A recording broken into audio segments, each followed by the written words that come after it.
Hello friends, welcome to our YouTube channel. आज की इस वीडियो में आईटी एम्प्लॉयबिलिटी स्किल्स के मॉड्यूल 3 कम्युनिकेशन स्किल्स यानी संचार कौशल से रिलेटेड एमसीक्यू और उसके सोल्यूशन पर डिस्कस करेंगे। इस मॉड्यूल पे टोटल 37 क्वेश्चन है, जिसे मैंने 2 पार्ट पे डिवाइड कर दिया है। ये फर्स्ट पार्ट है, तो चलिए फर्स्ट पार्ट को स्टार्ट करते हैं पहले क्वेश्चन से। पहला क्वेश्चन है काइजन मीन्स। काइजन का अर्थ क्या है? तो काइजन एक जापानी शब्द है। इससे पहले आप लोगों ने 5S पढ़ा होगा। तो 5S एक जापानी विचारधारा है जो प्रोडक्शन मैन्युफैक्चरिंग के लिए, मैनेजमेंट के लिए बनाया गया है। ठीक है, तो 5S में क्या क्या मेनली होता है, जैसे sort, set in order, shine, standardization and sustain. इन 5S को बनाया गया है मैनेजमेंट के सुधार के लिए। ठीक है, तो यानी मैन्युफैक्चरिंग के लिए इसका इस्तेमाल किया जाता है 5S। ठीक है, उसी प्रकार 5S से ही मिलता जुलता काइजन भी है। ठीक है, तो काइजन का मेनली अर्थ होता है सुधार करना, निरंतर सुधार करना। ठीक है, तो काइजन के अंतर्गत भी कुछ इनके प्रकार है, जैसे कि क्या क्या सुधार करना है। तो इम्प्रूवमेंट करना है, जैसे कि improvement in productivity, safety, quality, process and wastage. ठीक है, तो इन सब चीज़ों में सुधार किया जाता है। मेनली ये 5 जैसे 5S होता है, सेम कॉन्सेप्ट उसी तरह से काइजन का भी कॉन्सेप्ट है। इसमें भी 5 चीज़ों में सुधार किया जाता है। पहला मैंने क्या बताया, प्रोडक्टिविटी, दूसरा सेफ्टी, तीसरा क्वालिटी, चौथा प्रोसेस और 5वां जो है वो वेस्ट। ठीक है, तो इन 5 चीज़ों में सुधार किया जाता है। अगर उत्पादन में सुधार करेंगे और सेफली, सुरक्षा तरीके से काम करेंगे तो हमारा जो क्वालिटी, गुणवत्ता होगा वो सही होगा। ठीक है, प्रोसेस अगर सही तरीके से होगा तो वेस्टेज भी में भी सुधार होगा। ठीक है, तो इन सब से क्या होगा, फ़ायदा क्या है काइजन का? ये जो 5 चीज़ें सुधार किया, तो इन 5 का क्या मतलब कि क्या फ़ायदा है, क्या बेनिफिट्स मिलेंगे, क्या प्रॉफिट होगा? तो प्रॉफिट ये होगा कि उत्पादन शुल्क जो होगा वो कम होगा। इससे कम समय में अच्छी गुणवत्ता वाली प्रोडक्शन या प्रोडक्ट बनेगी हमारी, और उससे क्या होगा, प्रोडक्शन की लागत मूल्य कम होगी और प्रॉफिट जो होगा इससे ज़्यादा होगा। ठीक है, कम पैसे में ज़्यादा मुनाफा। ठीक है, तो काइजन इस तरीके से इन 5 चीज़ों पर सुधार करती है। तो इस तरीके से जो काइजन है उसका मेन अर्थ क्या हुआ, उसका मेन हुआ निरंतर सुधार। ऑप्शन में देख सकते हैं, ऑप्शन ए में है सेल्फ डिसिप्लिन, तो ये तो गलत हो जाएगा। ठीक है, ऑप्शन बी है प्रिवेंटिव मेंटेनेंस यानी निरोधक अनुरक्षण, ये भी ऑप्शन गलत है। ऑप्शन सी है शॉर्टिंग आउट यानी सुलझाना, ये भी इसका अर्थ नहीं है। ऑप्शन डी है कंटिन्यूअस इम्प्रूवमेंट यानी निरंतर सुधार। तो जैसे कि मैंने बताया, डिस्क्राइब किया काइजन को, इसका अर्थ होता है निरंतर सुधार करना। तो इसका राइट आंसर हो जाएगा ऑप्शन डी, निरंतर सुधार। काइजन का अर्थ होता है निरंतर सुधार। ठीक है, option D is the right answer. Next question पर आते हैं। नेक्स्ट क्वेश्चन है choose the correct context of the given expression in group discussion. Excuse me, I would fill in the blank. समूह चर्चा में दिए गए व्यंजक का सही संदर्भ चुनें। क्षमा करें, मैं। तो ये जो क्वेश्चन है, क्वेश्चन में ये कहा गया है कि मान लेते हैं हम लोग एक ग्रुप डिस्कशन कर रहे हैं जिसमें कई लोग हैं। ठीक है, कोई मुद्दे पर बात हो रही है और बातचीत के दौरान, ठीक है, मान लेते हैं ये कुछ ग्रुप है, ग्रुप के दौरान ये जो बातचीत हो रही है, इस ग्रुप में बातचीत के दौरान हो सकता है कि आपको बीच में कुछ बात रखनी हो या किसी को कटाक्ष करना है। ठीक है, उन बात पर, तो आपको जब बीच में बोलना है तो उसमें आपको सबसे पहले क्या करना चाहिए? ठीक है, ग्रुप डिस्कशन हो रही है। तो ऑप्शन में हम देख ले, तो ऑप्शन ए में है इंटरप्टिंग, बाधा डालना। ऑप्शन बी है एग्रीइंग, सहमति जताना। ऑप्शन सी है समराइजिंग यानी सारांश। ऑप्शन डी है एम्फेसाइजिंग अ पॉइंट यानी एक बिंदु पर जोर देना। तो इसका राइट आंसर जो हो जाएगा वो राइट आंसर हो जाएगा ऑप्शन ए यानी इंटरप्टिंग। इंटरप्टिंग कहने का मतलब क्या है, जैसे कि मैंने बताया कि ग्रुपिंग में बातचीत हो रही है। ठीक है, ग्रुप में कई लोग हैं, तो इस ग्रुप में कोई मुद्दे पर चर्चा हो रही है, किसी बात पर आपको बीच में कुछ कहना है। तो बीच में कहना है तो ऐसे नहीं कि बीच में कोई एक आदमी बोल रहा है, कोई एक जन है जो बोले जा रहा है, बीच में बोलेंगे तो बात क्या है कि उससे नहीं पता चलेगा कि कौन क्या कहना चाह रहा है सही रूप से। ठीक है, बात सामने नहीं आएगी। तो उसमें सबसे पहले आपको क्या करना पड़ेगा, सबको सबसे पहले चुप कराना पड़ेगा। चुप कराने के बाद अपनी बात रखनी होगी, तभी आपकी बात जो है क्लियर सब समझ पाएंगे। नहीं तो ऐसा होगा जैसे इधर से भी शोर हो रही है, इधर से भी शोर हो रही है, बात जो है क्लियर नहीं आ पाएगी। ठीक है, कि कौन क्या कहना चाह रहा है। तो इसीलिए सबसे पहले जब आप सबको चुप कराएंगे तो ऐसा तो नहीं कहेंगे ए चुप हो जाओ हमको कुछ बात करना है। तो सबसे पहले आपको सही तरीका क्या है, सही तरीका ये है कि क्षमा करें, मैं यहीं पर बात को रोकना चाहूँगा और अपनी जो कुछ बात है, ठीक है, इस मुद्दे पर मैं कुछ कहना चाहता हूँ। ठीक है, ऐसा होता है एक सही तरीका कि हाँ डिस्कशन में अपनी बात रखनी है। तो ठीक, तो बस वही चीज़ है, ये बताया गया। Excuse me, I would interrupting, यानी कि क्षमा करें, मैं यहाँ पे बात को काटना चाहूँगा या रोकना चाहूँगा, जो भी कह रहे हैं उनको।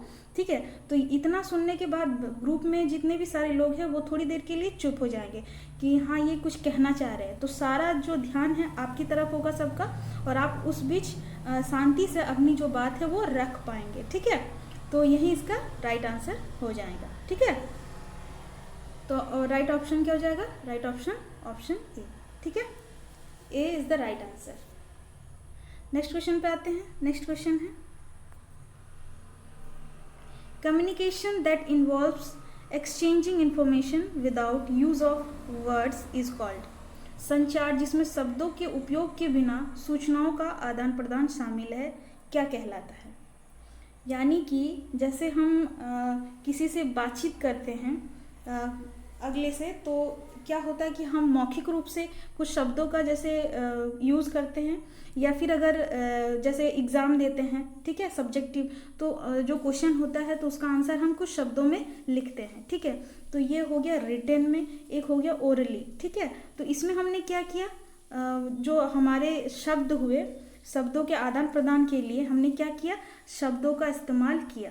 ठीक है, चाहे वो मौखिक हो चाहे वो लिखित रूप से हो, हमने शब्दों का आदान प्रदान किया। इससे क्या होगा कि अगला जो है वो इन शब्दों को पढ़ के या मौखिक सुन के हमारी जो भावनाएं हैं या जो हम कुछ कहना चाह रहे हैं, ठीक है, उसको वो समझते हैं, इस प्रकार से वो समझे।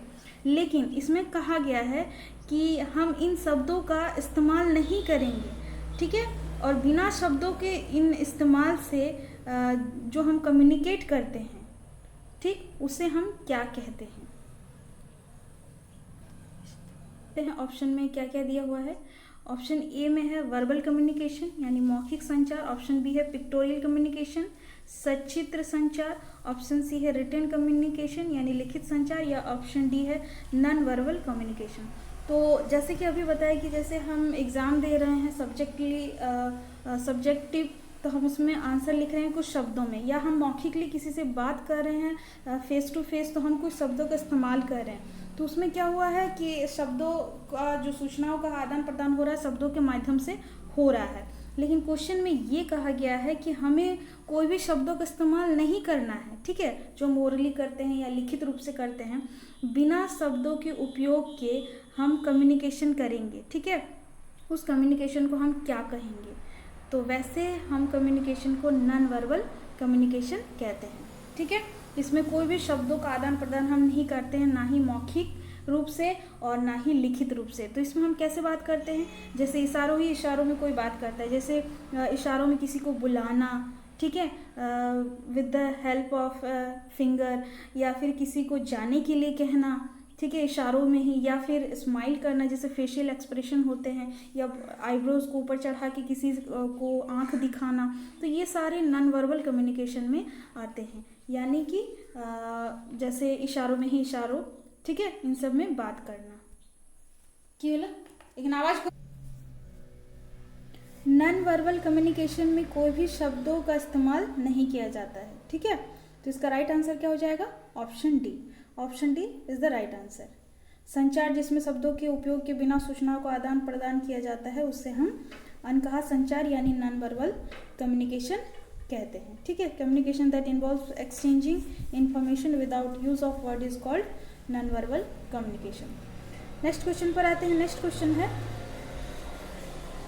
Dedication to a particular work is called. किसी विशेष कार्य के प्रति समर्पण क्या कहलाता है। ऑप्शन ए है कॉन्फिडेंस आत्मविश्वास, ऑप्शन बी कमिटमेंट प्रतिबद्धता, ऑप्शन सी इंटेलिजेंस बुद्धिमत्ता, या ऑप्शन डी है इंटीग्रिटी यानी सत्यनिष्ठा। तो इसका राइट आंसर हो जाएगा ऑप्शन बी यानी कमिटमेंट। किसी विशेष कार्य के प्रति समर्पण को कमिटमेंट कहते हैं यानी प्रतिबद्धता। Dedication to a particular work is called commitment. Right answer option B. Next question पर आते हैं। नेक्स्ट क्वेश्चन है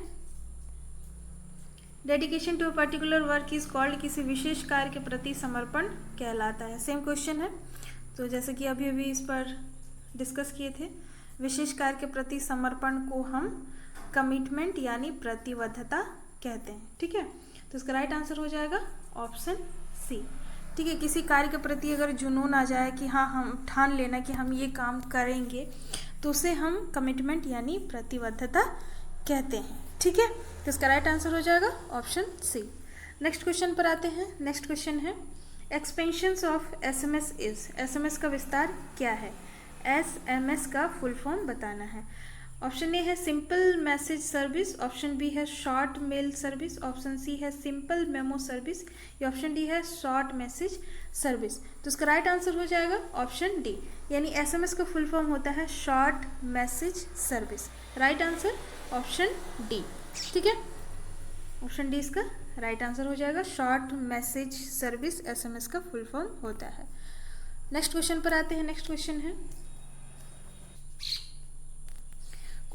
for smart goal S stands for, smart लक्ष्य के लिए एस का अर्थ क्या है? तो एस का इसमें बताना है कि एस से कौन सा शब्द है स्मार्ट में। तो स्मार्ट का फुल फॉर्म समझ लीजिए कि स्मार्ट का फुल फॉर्म क्या होता है। स्मार्ट का S for specific, M for measurable, A for achievable, R for realistic और टी फॉर टाइमली। ठीक है, तो ये हमेशा याद रखिएगा। अब इसमें पूछा गया है कि स्मार्ट में एस जो है उसका अर्थ क्या है, यानी कि एस से वो कौन सा शब्द है। तो एस से जैसे मैंने बताया क्या होता है स्पेसिफिक, ठीक है, यानी विशिष्ट। तो ऑप्शन में आप दे सकते हैं ऑप्शन एल, ऑप्शन बी है साइंटिफिक, ऑप्शन सी है स्पेसिफिक, ऑप्शन डी है strength.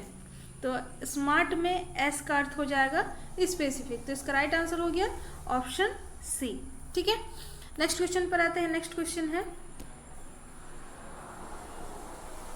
Gesture beating nails shows, हाव भाव नाखून काटना क्या दिखाता है? अगर कोई आदमी या कोई जन है जो नाखून काट रहा है तो इसका अर्थ क्या होता है? ठीक है, जैसे दांतों से नाखून काटना। तो फर्स्ट ऑप्शन है बोर्डम, ऑप्शन बी है इनसिक्योरिटी, ऑप्शन सी है कॉन्फिडेंस, या ऑप्शन डी है डिफेंसिवनेस। तो इसका राइट आंसर हो जाएगा ऑप्शन बी यानी इनसिक्योरिटी।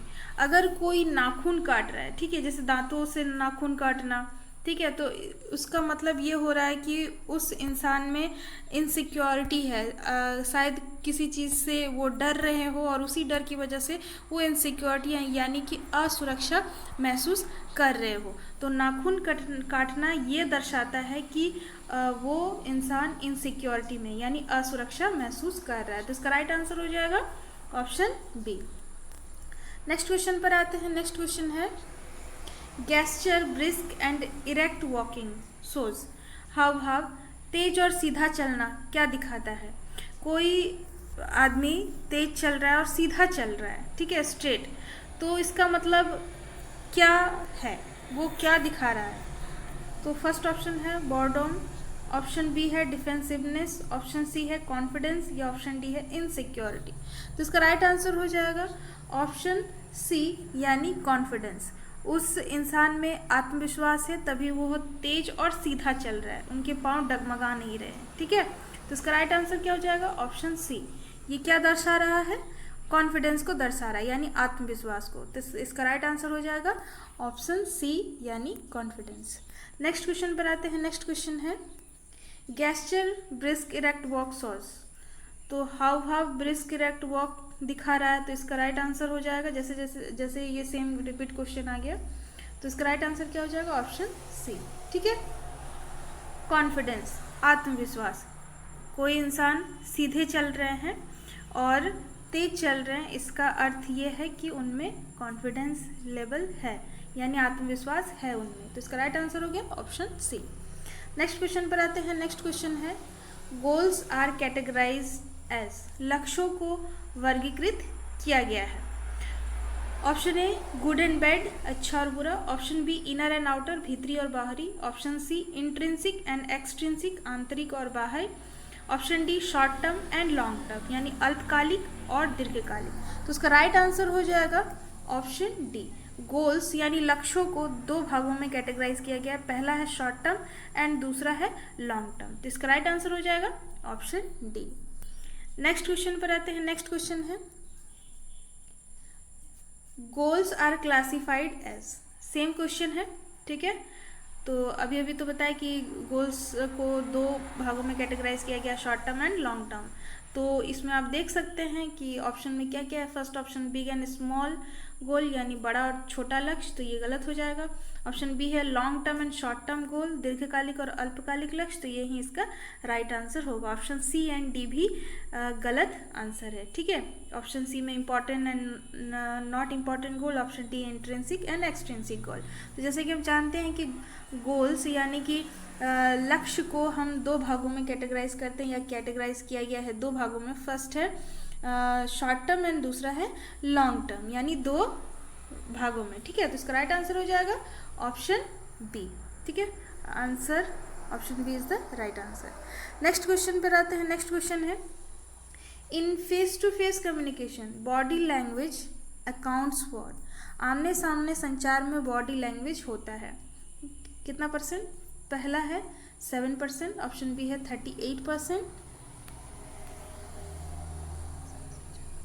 ऑप्शन सी है 55%, या ऑप्शन डी है 100%। तो इसका राइट आंसर हो जाएगा ऑप्शन सी, यानी 50%। आमने सामने बॉडी लैंग्वेज जो होते हैं उनका प्रतिशत होता है 55%। तो इसका ऑप्शन जो है यानी option C is the right answer. Next question पर आते हैं। नेक्स्ट क्वेश्चन है इंट्रिंसिक मोटिवेशन इज, आंतरिक प्रेरणा है। फर्स्ट ऑप्शन शॉर्ट लिव, अल्पकालिक। ऑप्शन बी लॉन्ग लास्टिंग, दीर्घकालिक। ऑप्शन सी फॉर मनी और रिवॉर्ड, पैसे या इनाम के लिए। Option D to gain social acceptance, यानी सामाजिक स्वीकृति प्राप्त करने के लिए। तो इसका राइट आंसर हो जाएगा ऑप्शन बी, यानी लॉन्ग लास्टिंग। इंट्रिंसिक मोटिवेशन जो होते हैं यानी आंतरिक प्रेरणा, वो दीर्घकालिक यानी अधिक समय के लिए होता है, जिसे हम लॉन्ग लास्टिंग कहते हैं। तो इसका राइट आंसर हो जाएगा ऑप्शन बी, यानी लॉन्ग लास्टिंग। नेक्स्ट क्वेश्चन पर आते हैं। नेक्स्ट क्वेश्चन है listening to songs only to derive pleasures comes under, केवल आनंद प्राप्त करने के लिए गाने सुनना इसके अंतर्गत आता है। तो जैसे हम कभी म्यूजिक सुनते हैं एंटरटेनमेंट के लिए या आनंद प्राप्त करने के लिए, तो वो किसके अंतर्गत आता है। ऑप्शन है क्रिटिकल लिसनिंग, आलोचनात्मक सुनना। ऑप्शन बी थेरेप्यूटिक लिसनिंग, चिकित्सीय श्रवण। ऑप्शन सी है एप्रिसिएटिव लिसनिंग, यानी सराहनीय सुनना। या ऑप्शन डी है कॉम्प्रिहेंसिव लिसनिंग। तो इसका राइट आंसर हो जाएगा ऑप्शन सी, यानी एप्रिसिएटिव लिसनिंग, ठीक है। आनंद प्राप्त करने के लिए म्यूजिक सुनना किसके अंतर्गत आता है, एप्रिसिएटिव लिसनिंग के अंतर्गत। तो इसका राइट आंसर हो जाएगा ऑप्शन सी। नेक्स्ट क्वेश्चन पर आते हैं। नेक्स्ट क्वेश्चन है मोटिवेशन इज कैटेगराइज इनटू, प्रेरणा श्रेणियों में यानी कि प्रेरणा को कितने भागों में कैटेगराइज किया गया है, बांटा गया है। ऑप्शन ए है intrinsic and extrinsic. Option B है good and bad. Option C है इनर एंड आउटर। या ऑप्शन डी है हाई एंड लो। तो इसका राइट आंसर हो जाएगा ऑप्शन ए, यानी इंट्रिंसिक एंड एक्सट्रिंसिक, दो भागों में कैटेगराइज किया गया है मोटिवेशन को। प्रेरणा को दो भागों में कैटेगराइज किया गया, पहला है आंतरिक, दूसरा बाह्य, यानी इंट्रिंसिक एंड एक्सट्रिंसिक। तो option A is the right answer. Next question पर आते हैं। नेक्स्ट क्वेश्चन है noise, physical discomfort of hotness और कोल्डनेस कम्स अंडर, शोर, गर्मी या ठंडक शारीरिक परेशानी के अंतर्गत आता है। तो जैसे कि बाहरी शोर की वजह से कभी कभी सर दुखता है या कान में भी प्रॉब्लम होता है, या गर्मी या ठंडक से हमारे शरीर को परेशानी होती है, तो वो किसके अंतर्गत आता है। फर्स्ट ऑप्शन है कल्चर बैरियर, यानी संस्कृति बाधा। ऑप्शन बी लैंग्वेज बैरियर, भाषा बाधा। ऑप्शन सी परसेप्शन बैरियर यानी धारणा बाधा, या ऑप्शन डी है इन्वायरमेंट बैरियर यानी पर्यावरण बाधा। तो इसका राइट आंसर हो जाएगा ऑप्शन डी यानी इन्वायरमेंट बैरियर। बाहरी शोरगुल या गर्मी या ठंड की वजह से जो हमें परेशानी होती है वो होती है पर्यावरणीय बाधा के कारण, यानी इसका राइट आंसर हो जाएगा ऑप्शन डी इन्वायरमेंट बैरियर। ठीक है, नेक्स्ट क्वेश्चन पर आते हैं। नेक्स्ट क्वेश्चन है rise and fall of pitch of voice is called. आवाज़ की पिच का उठना और गिरना क्या कहलाता है? तो आवाज़ यानी वॉइस जो है उसकी पिच का हाई होना या लो होना क्या कहलाता है? ऑप्शन ए है वोवेल स्वर, ऑप्शन बी है इंटोनेशन, ऑप्शन सी है कॉन्सोनेंट, या ऑप्शन डी है प्रोनाउंसिएशन। तो इसका राइट आंसर हो जाएगा ऑप्शन बी यानी इंटोनेशन। वॉइस की पिच का हाई होना या लो होना को हम इंटोनेशन कहते हैं। तो इसका राइट आंसर हो जाएगा ऑप्शन बी। नेक्स्ट क्वेश्चन पर आते हैं। नेक्स्ट क्वेश्चन है the study of right and wrong in human endeavours is called. मानव प्रयासों में सही और गलत के अध्ययन को कहा जाता है। तो जैसे हम मानव कुछ कार्य करते हैं तो कार्य सही है या गलत, इसके अध्ययन को क्या कहा जाता है? ऑप्शन ए है motivation Prerna, option be self awareness आत्म जागरूकता, ऑप्शन सी एथिक्स आचार विचार, या ऑप्शन डी है गोल यानी लक्ष्य। तो इसका राइट आंसर हो जाएगा ऑप्शन सी यानी एथिक्स। ठीक है, the study of right and wrong in human endeavours is called ethics. मानव प्रयासों में सही और गलत के अध्ययन को एथिक्स यानी आचार विचार कहते हैं। तो इसका राइट आंसर हो जाएगा ऑप्शन सी। तो इस पार्ट में इतना ही। नेक्स्ट पार्ट में हम लोग 20 नंबर क्वेश्चन से कंटिन्यू करेंगे। आई होप कि जितने भी सारे क्वेश्चन पर डिस्कस किए वो सभी आपको समझ आ गए होंगे। अगर वीडियो पसंद आई तो लाइक शेयर और कमेंट ज़रूर करें। तब तक के लिए धन्यवाद। जय हिंद, जय भारत।